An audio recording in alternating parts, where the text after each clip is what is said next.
오늘 본문을 통해서 완전한 보호라는 제목으로 오늘 말씀의 은혜를 같이 나누겠습니다. 그럼 방탄 유리가 있고 일반 유리가 있습니다. 그 차이를 여러분 아시겠습니까? 우리가 그냥 봤을 때는 차이를 분별하기가 어렵습니다. 둘 다 투명하고 깨끗한 유리지만은 그 기능은 하늘과 땅 차이입니다. 일반 유리는 작은 충격에도 쉽게 깨지지만 방탄 유리는 강력한 총탄도 막아낼 수 있는 그런 능력이 있습니다. 자, 이 차이는 유리를 만드는 이 재료의 공정에서 비롯됩니다. 마찬가지로 우리 그리스도인의 삶은요, 세상 사람들의 삶과는 겉으로 보기에는 다 똑같아 보입니다. 비슷하게 고난도 겪고 역경도 겪습니다. 그러나 결정적인 차이가 있어요. 그것은 바로 우리를 지키시는 능력의 차이입니다. 세상 사람들은 자신의 힘과 노력이라는 일반 유리에 의지하지만은 우리는 전능하신 하나님의 손이라는 방탄 유리 안에 거하는 것입니다. 오늘 다윗의 시편 138편은 바로 이런 하나님의 보호와 또 신실하심에 대해 강력한 또 신앙 고백을 하는 그런 내용입니다. 오늘 1절에서 3절까지 내용은 예배와 찬양으로 시작되는 하나님의 보호에 대해서 노래하고 있습니다. 우리 1절부터 3절까지 말씀을 같이 읽겠습니다. 내가 전심으로 주께 감사하며 신들 앞에서 주께 찬송하리이다. 내가 주의 성전을 향하여 예배하며 주의 인자하심과 성실함으로 말미암아 주의 이름에 감사하오리니 이는 주께서 주의 말씀을 주의 모든 이름보다 높게 하셨음이라. 내가 간구하는 날에 주께서 응답하시고 내 영혼에 힘을 주어 나를 강하게 하셨나이다. 아멘.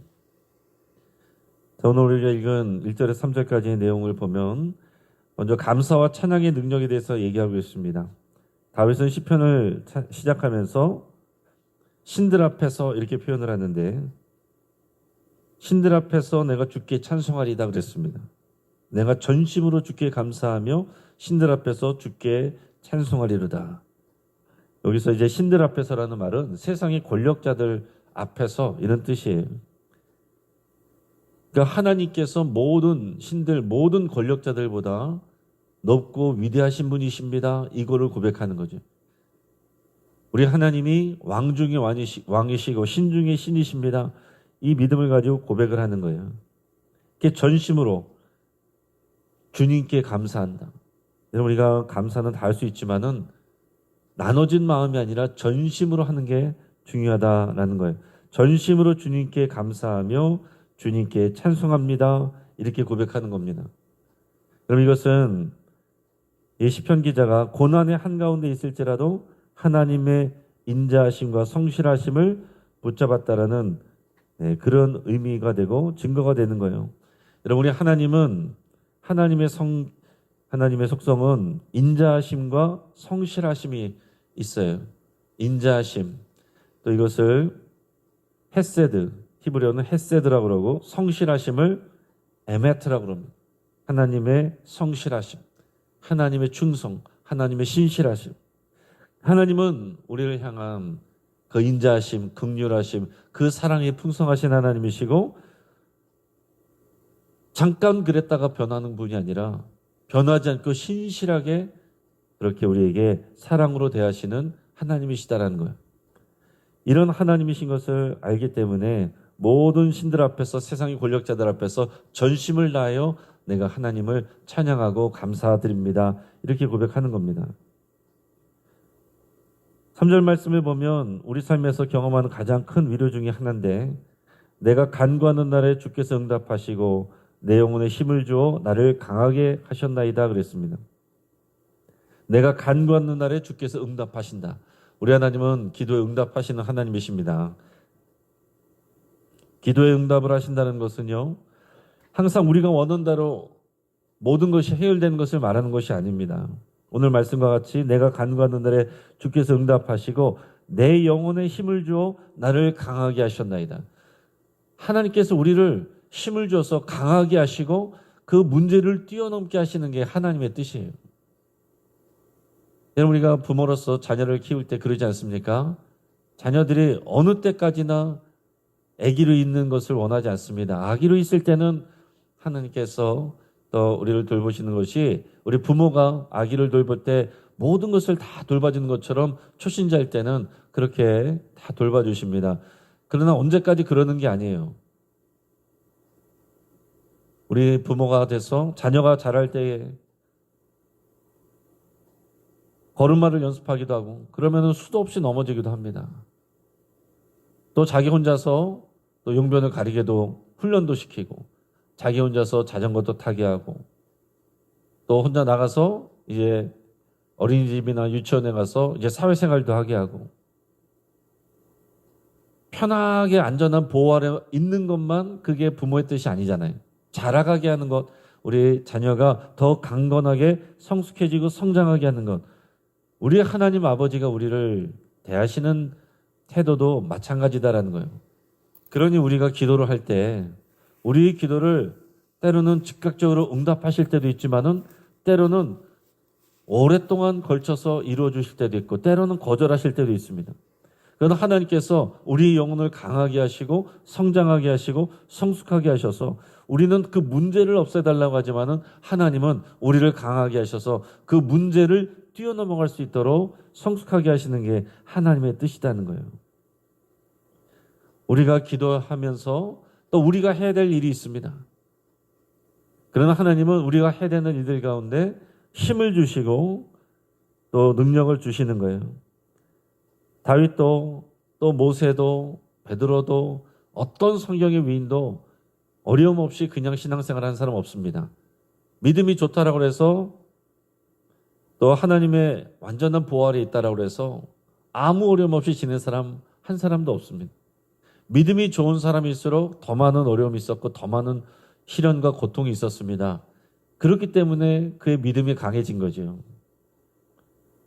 오늘 어떤 상황 속에서도 또 우리에게 기도에 응답하시는 우리 하나님 앞에 또 감사와 찬양의 능력을 부어주시기를 원하며 또 전심으로 하나님 앞에 그렇게 감사하고 찬양하는 저와 여러분 되기를 축복합니다.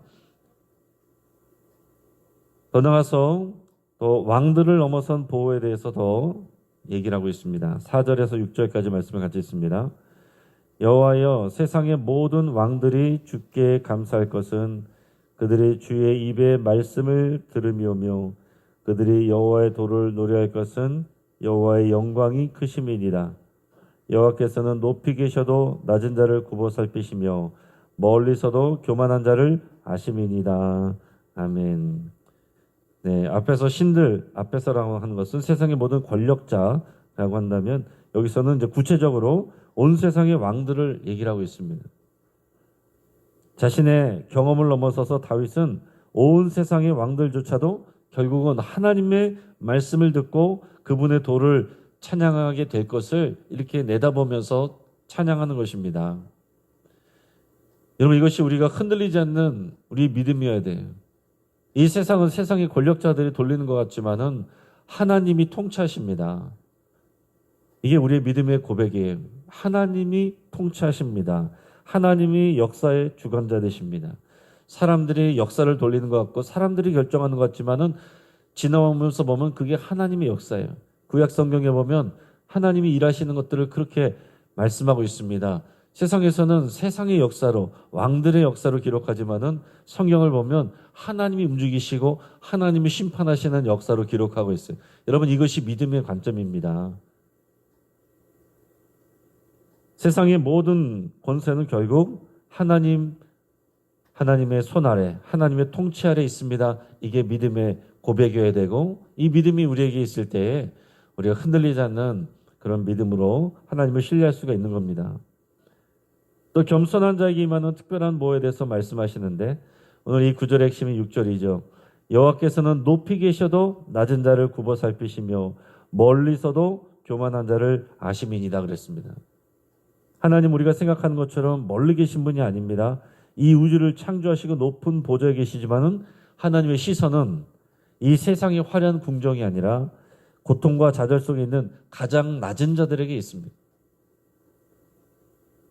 우리가 주기도문을 예수님께서 가르쳐 주신 기도문도 보면 하늘에 계신 우리 아버지, 하늘에 계신 하나님은 위대하시고 뛰어나시고 높으신 하나님. 우리 아버지는 그러나 가장 낮은 곳에서 고통하고 신음하는 우리와 함께 하시고 우리의 신음에 응답하시는 아버지신 거예요. 이게 동시에 이 하나님을 우리는 알아야 되는 거죠. 여호와는 높이 계시지만 낮은 자를 굽어 살피시고 멀리 계시지만 교만한 자를 다 아신다라고 그랬어요. 누가 교만한지 누가 겸손한지 다 보신다는 겁니다. 여러분, 우리가 만약 거대한 초고층 빌딩의 주인이거나 매우 중요한 국가 지도자라고 여러분 생각해 보십시오. 우리 하루의 대부분은 일정이 어떻게 되겠습니까? 만나는 사람들이 달라져요. 하루 종일 중요한 VIP나 고위 관료들을 만나게 될 것입니다. 가장 화려한 펜트하우스를 살펴보게 되고 주요 시설들을 돌아보게 되고 그렇게 될 거예요. 그러나 하나님은 이 세상의 모든 또 역사를 주관하시는데 그러면서도 동시에 하나님은 우주의 주인이시지만은 가장 낮은 곳을 바라보고 살펴보신다라고 그랬어요. 멸시받는 자, 소외된 자, 겸손히 자신을 낮추는 자에게 그분의 특별한 보호와 은총의 손길을 뻗으십니다. 하나님은 언제나 교만한 자를 심판하시고 겸손한 자를 지켜주시고 도와주세요. 겸손이 그렇게 중요한 것입니다. 겸손은 하나님을 하나님으로 인정하고 나의 연약함을 고백하는 거예요. 이게 겸손입니다. 나는 사실은 뛰어난데 제가 뭐 한 게 있나요? 이거는 우리가 도덕적인 그런 매너적인 그런 겸손인 것이고 신앙적인 겸손은 하나님의 위대하심을 찬양하고 고백하며 나의 낮고 연약함을 고백하는 거예요. 그게 여러분 겸손입니다. 이게 바뀌게 되면 어떻게 됩니까? 교만하게 되는 것은 어느 순간 내가 했지. 그게 교만해지는 거예요. 나 아니면 안 되지. 이게 교만해지는 것입니다. 그 순간 우리는 넘어지게 되는 거예요. 오히려 멸시받는 자, 소외된 자, 또 겸손히 자신을 낮추는 자에게 하나님은 높은 곳에서도 우리를 도우시고 보호하신다 하는 사실입니다.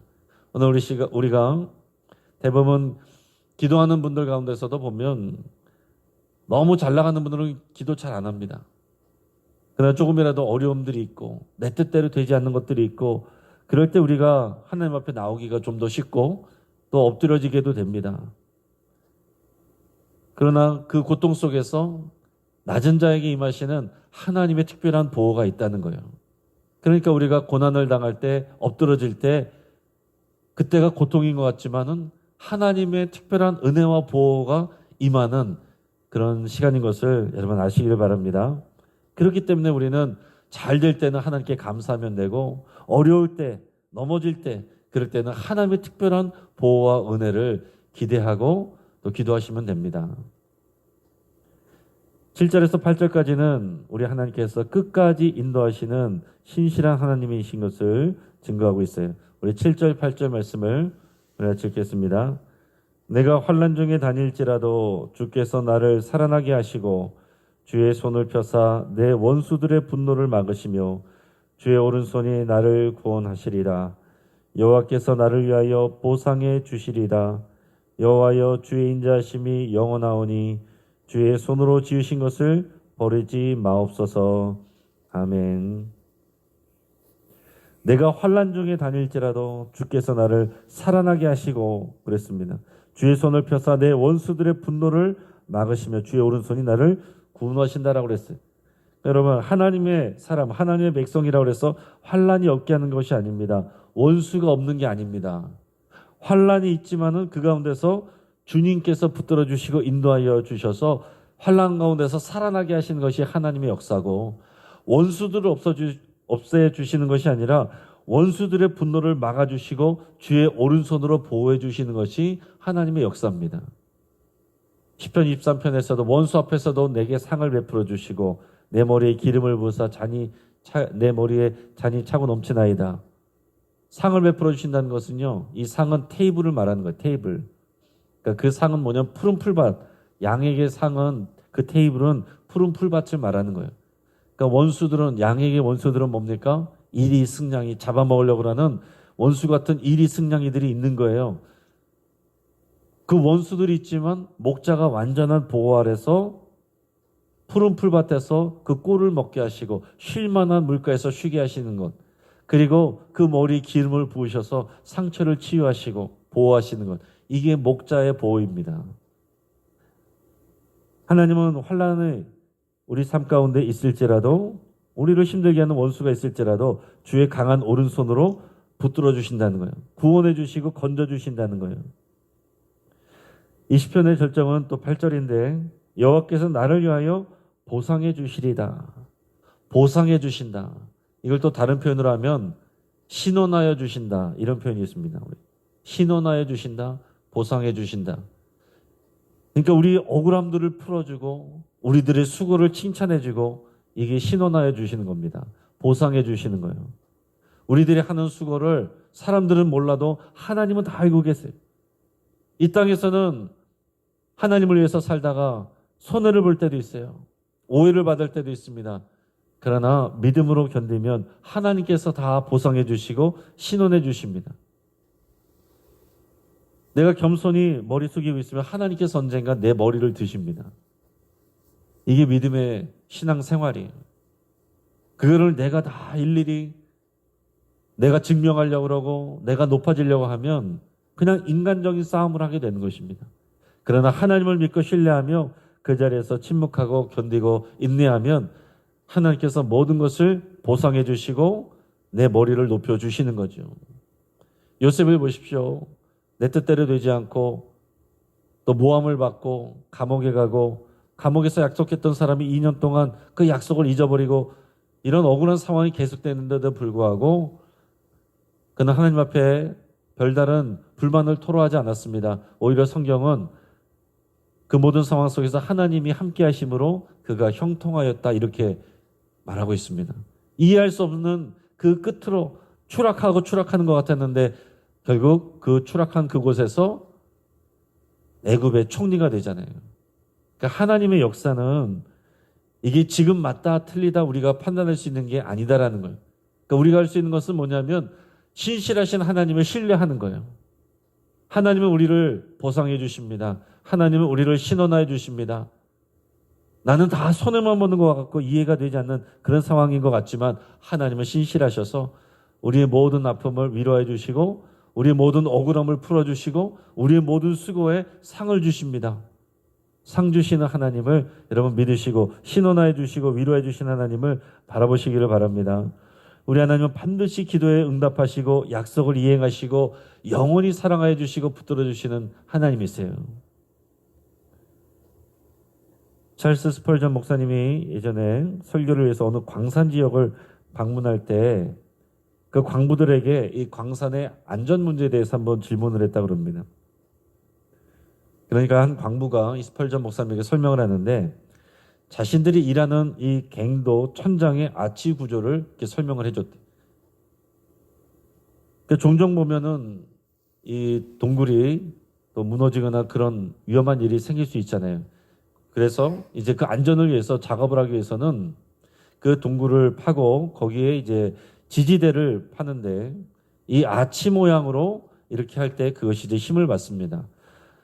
또 불국사 같은 데다 가서 보면은 그런 유명한 그런 다리나 이런 데들 보면은 아치형으로 이렇게 해서 자연적으로 그것이 튼튼하게 하는 그런 과학적 원리를 우리도 발견할 수가 있는데요. 이 광부가 그런 얘기를 했어요. 목사님, 이 아치는 저희가 흙이나 돌을 쌓아 올린 것이 아닙니다. 저희가 한 일은 그저 밑에서 받쳐주는 버팀목을 세우는 일일 뿐입니다. 이 아치의 완전함은 저희가 아니라 이 아치를 디자인하고 만든 엔지니어에게 달려 있습니다. 저희는 그저 그 사람이 설계하신 대로 버티고 서 있을 뿐입니다. 아치가 무너지는 것은 저희의 잘못이 아니라 엔지니어의 설계 실패일 것입니다. 그러니까 지금 이 광부들이 공사를 하고 있어요. 아치를 만드는 공사를 하고 있습니다. 그런데 이 고백을 하는 거예요. 지금 우리가 하는 것은 이 안전 문제를 우리가 책임지는 건 아닙니다. 이것을 디자인한 이 엔지니어가 디자인한 대로 우리는 버팀목을 세우고 우리는 공사하고 우리는 그것만 알 뿐입니다. 우리는 그곳에서 우리 일을 하고 버티고 서 있을 뿐입니다. 이렇게 말하는 거예요. 그래서 스펄전 목사님이 거기에서 이제 은혜를 받은 거죠. 아, 우리 삶의 모든 보호는 우리가 하는 게 아니구나. 우리 힘에 달린 게 아니구나. 우리를 지으시고 창조하시고 구원하시기로 약속하신 하나님 아버지의 신실하심과 그 능력이 있구나. 우리 생각과 우리 판단으로는 이것이 곧 무너질 것 같아도 하나님이 계획하시고 디자인하신 그 아치대로 우리가 있으면, 행하고 그 자리에서 버티고 있으면 하나님이 안전하게 보호하신다는 것을 깨달았다는 거예요. 우리가 그저 그분의 손 안에서 그 약속을 믿고 버티고 서 있으면 우리를 지으신 하나님께서 우리를 구원하시고 보호하십니다. 그러니까 우리 신앙생활에 있어서 아주 중요한 것은 뭐냐면은 오래 참는 것이고 버티는 거예요. 그 순간을 버티지 못하면 하나님의 일하심을 경험할 수가 없습니다. 이제 말씀을 정리합니다. 우리는 지금 환난 중에 다니는 길을 걷고 있을지도 모릅니다. 때로는 세상에 거친 풍파에 유리가 깨질까 봐 두려워할지도 몰라요. 그러나 여러분 기억하십시오. 여러분의 삶은 여러분의 불완전한 노력으로 지어진 일반 유리가 아니라 하나님의 인자하심과 성실하심이라는 재료로 지어진 전능하신 하나님의 손 안에 있는 방탄 유리와도 같습니다. 그러므로 다윗과 같이 힘들 때일수록 힘을 주시는 하나님께 감사하시고 전심으로 찬양하시길 바랍니다. 또한 겸손하게 낮아지시길 바랍니다. 하나님은 가장 높은 곳에서 낮은 우리를 굽어 살피시고 겸손한 자의 편에 서십니다. 그리고 마지막으로 우리 삶 전체를 주님께 맡겨드리길 바랍니다. 주권이양을 하시고 우리 삶의 모든 방문의 키를 주님의 손에 남겨드리세요. 완전하게 하시는 분은 우리가 아니라 우리를 지으신 하나님이십니다. 모든 우리의 삶의 주도권을 하나님께 넘겨드릴 때 하나님께서 일하십니다. 좀 기도하겠습니다. 오늘 말씀을 붙잡고 함께 기도할 때에 하나님의 완전한 보호하심을 우리가 신뢰하며 여러분 찬양하시고 내가 전심으로 하나님께 감사한다고 또 하나님을 온전히 찬양한다고 이렇게 고백하시기 바랍니다. 또 어떤 상황 속에서도 우리가 실망하지 않고 하나님께서 회복하여 주실 것을 또 믿고 또 신뢰하기로 또 버텨내기로 여러분 기도하시고 항상 하나님과 사람 앞에서 우리가 겸손하기로 결단할 수 있기 바랍니다. 하나님께서 우리에게 정해주신 우리의 자리를 지키기로 여러분 결단할 수 있기 바랍니다. 뒤로 물러나지 않고 전진할 수 있기로 그렇게 결단할 수 있기 바랍니다. 엎어져 있지 않고 다시 일어나서 그 사명의 길을 가기로 여러분 결단할 수 있기 바랍니다. 우리 주변의 환우들을 위해서 여러분의 치유와 건강을 위해서 기도하시고 우리 주변에 염려하고 두려워하는 성도들, 시험에 들어있는 성도들 또 하나님께서 보호하시고 회복시켜 주시기를 또 위해서 축복하며 또 중보하며 기도하겠습니다. 이 시간 주여 한번 부르짖고 합심해서 함께 기도하겠습니다. 주여